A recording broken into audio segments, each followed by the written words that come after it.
Now that we've laid out what makes a good blog post, it might be helpful to show you what that looks like in action. To do this, we will be looking at a post from Richard Morris, Professor Emeritus of History at Lycoming College and an expert in Revolutionary Era America.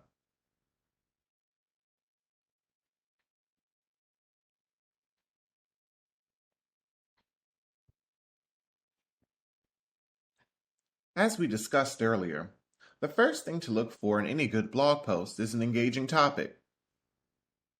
Does it engage not only academics, but the general public too? Is it interesting?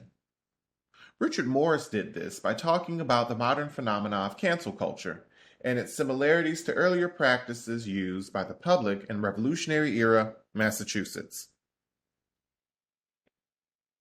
In connection with picking an engaging topic, it is important to make sure that your blog post gets its point across. Notice how Morris does this.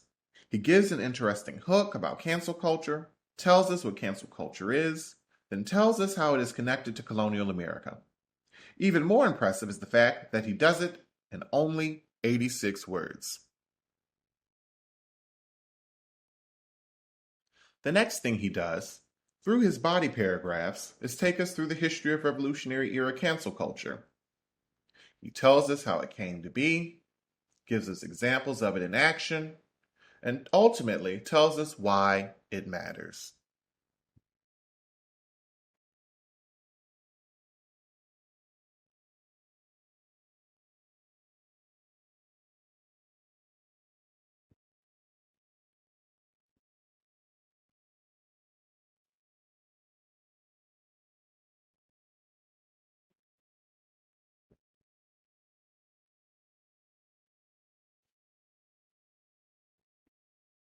Also, notice how in his concluding paragraph, Morris sums up his point in a tidy and efficient manner. Almost mirroring his introductory paragraph, Morris's conclusion lets us clearly know what he is talking about, tells us how early America is relevant to the present day, and gives us an impactful closing statement. Another important aspect of good blogging that Morris does well is his use of hyperlinks and guiding images. Notice how, for example, he includes an image of General Thomas Gage in the section of the post, giving a face to a man caught up on the losing side of Revolutionary era Massachusetts' cancel culture.